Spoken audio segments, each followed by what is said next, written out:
আমি 7 মাসের প্রেগনেন্ট অবস্থায় ওয়াশরুমে বসে শাড়ি ধুয়ে আমার স্বামীকে দিচ্ছিলাম। আমার শরীর ভারী হয়ে গেছে, তাই নিচু হয়ে কোনো কাজ করতে পারছি না। তাই আমি আমার স্বামীকে কোনো রকম ভাবে কাপড় ধুয়ে দিচ্ছিলাম, যাতে করে ছাদে গিয়ে রোদে দিয়ে আসে। এমন সময় আমার ননদ এসে চেঁচিয়ে উঠলো, বাচ্চা কি তোর বউয়ের একাই হচ্ছে, দুনিয়ার আর কারোর হয়নি? কি এমন নবাবের মেয়ে যে তোর বউয়ের কাপড় তুই রোদে শুকাতে দিতে যাস? তখন আমার স্বামী বলে উঠলো, নবাবের মেয়ে তো তুইও না, তাও তো ভাইয়া তোর জন্য 2টা কাজের মেয়ে রেখেছে, আর আমার যখন এই সামর্থ্য নেই তাই আমি নিজেই করছি। তখন আমার ননদ রেগে গিয়ে বলল, যা যা বউয়ের কাজ কর, বউকে সুখে যে তুলে রাখ। তখন আমার স্বামী হেসে বলল, পারলে তো রাখতামই, যেমন করে রেখেছিল তোকে মা, আর ওর তো মা নেই, তাহলে ওকে কে রাখবে বল? তোরও সেই সময় নেই। তার মানে তুই কি বলতে চাচ্ছিস আমি কি তোর বউকে কোনো কিছুতে অপূর্ণ রেখেছি? সব তো দিচ্ছি, তাহলে আপু ওর জন্য থাই স্যুপটা বানিয়ে দে না, আমি অফিসে যাওয়ার আগে খাইয়ে দিয়ে যাই। আমার স্বামীর এ কথায় আমার ননদ রেগে গিয়ে সুপের প্যাকেট হাতে নিয়ে কাজের লোকের হাতে দিয়ে বলে, তুমি ওকে রান্না করে দাও। তখন আমার বোন ওর রুমের দরজা বন্ধ করে বলল,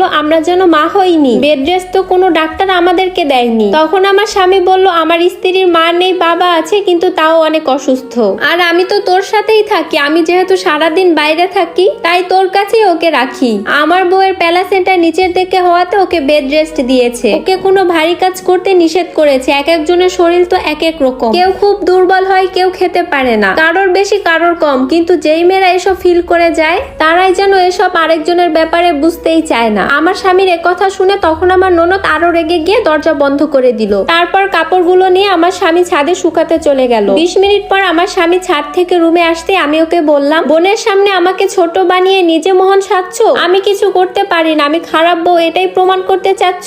কথা বলতে বলতে আমি কান্না শুরু করে দিলাম। আমার স্বামী তখন চুপ করে তাকিয়ে রইল। আমার স্বামীর এই চুপ থাকা দেখে তখন আমি আবার বললাম, তুমি আপুর সাথে ঝগড়া করে এলে আর আমি তোমাকে কথা শোনাচ্ছি, আমি খুব খারাপ তাই না? বলে আমি আবার কান্না করতে লাগলাম। আমার স্বামী তখন কান ধরে আমাকে চিমটি দেওয়াতে আমি তখন হেসে উঠলাম। ডিম সিদ্ধ রেখে গিয়েছি, খেয়েছো? আমি তখন মুখ চেপে হাসতে হাসতে বললাম, না না। তখন আমার স্বামী এক দৌড়ে রান্নাঘরে গিয়ে ডিমটা নিয়ে আসলো। তখন ডিমটা এনে আমাকে চেপে ধরে খাওয়াতে লাগলো। এই সময় মেয়েদের খুব মুড সুইং হয়, এই হাসে এই কাঁদে, কেন কাঁদছি নিজেও জানি না। পরের দিন সকালবেলা আমি হাঁটাহাঁটি করছি। আমার স্বামী অফিসে যাওয়ার আগে আমার সব ওষুধ, আমার সব খাবার গুছিয়ে দিয়ে অফিসে চলে গেল। আমার স্বামী সন্ধ্যায় যখন বাসায় ফিরলো তখন দেখলো আমি ঘুমাচ্ছি। তখন আমাকে ও জাগালো না, কারণ আমার স্বামী যখন রাতে আরামসে ঘুমায় তখন আমি 10 থেকে 12 বার উঠে উঠে ওয়াশরুমে যাই। আমি সেই মেয়ে, যদি রাতের বেলা ঘুমাতাম রাত যে কোন দিক দিয়ে যাচ্ছে সেটা টের পেতাম না। আর আমি সেই মেয়ে আজ 1 ঘন্টাও টানা ঘুমাতে পারি না। আমার স্বামী চা বানিয়ে নিয়ে এসে আমার পাশে বসলো। তখন আমার ননদ এসে চিৎকার করে বলল, এই অবলায় ঘুমাচ্ছে কেন? ডেকে উঠা। আমার স্বামী তখন বলল, ওর যখন ঘুম আসছে ও ঘুমাক না, রাতে তো ঘুমাতে পারে না, তাই বলে কি ভোর সন্ধ্যায় ঘুমাবে? আমার ননদের এই চিল্লাচিল্লি শুনে আমি ঘুম থেকে উঠে বসলাম। তখন আমার স্বামী বলল, তুই তো ইকোনমিক্সে মাস্টার্স করেছিস, তুই এখন এইসব মানিস? ওর সুবিধা মতো যতক্ষণ ঘুমাবে বেবিও রেস্ট পাবে, এমন না যে ও সারাদিন ঘুমাচ্ছে। আমি তখন বললাম, আপু হঠাৎ করে আমার চোখ লেগে এসেছিল, রাতে তো ঘুম হয় না ঠিক মতন। তখন আমার স্বামী আমার দিকে চায়ের কাপটা এগিয়ে দিয়ে বলল, ঠিক আছে এই চাটা তুমি খাও। তখন আমার ননদ বলে উঠলো, যেই জন্য এসেছিলাম, আমার জায়ের ভাইয়ের বিয়ে, কাল অফিস থেকে তাড়াতাড়ি আসিস। তখন আমার স্বামী মাথা নেড়ে সাই দিল। পরের দিন বিয়ের অনুষ্ঠানে যাব বলে আমি অনেকগুলো শাড়ি বের করে রেখেছি। আমার স্বামী অফিস থেকে চলে আসলো। কোনটা পরবো আর কোনটা পরবো না আমি অনেকগুলো শাড়ির মধ্যে থেকে একটা লাল রঙের শাড়ি বেছে নিলাম। আমার স্বামীকে দেখালাম। তখন আমার স্বামী সাই দিতে আমি শাড়িটা পরে নিলাম। আমার স্বামী জানতো আমার প্রিয় রং লাল। তারপর আমি রেডি হয়ে নিলাম। তখন আমার ননদ ডাক দিল, কি রে রেডি তুই? তখন আমার স্বামী বলল, হ্যাঁ আমরা রেডি, আসছি, ও চুড়ি পরবে শুধু।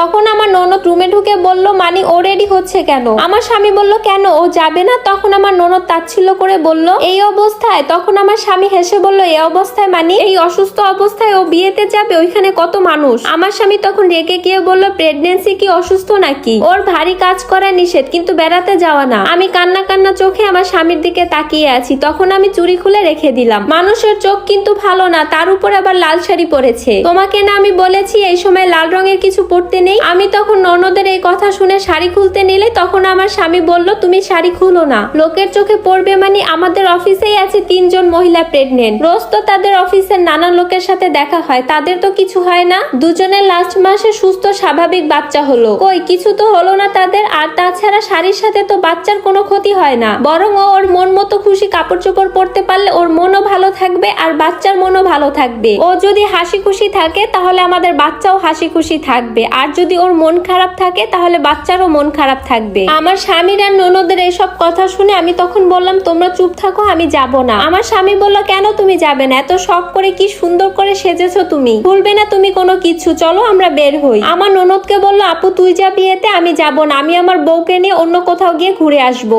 এই বলে আমার স্বামী আমাকে নিয়ে ঘুরতে বের হয়ে গেল।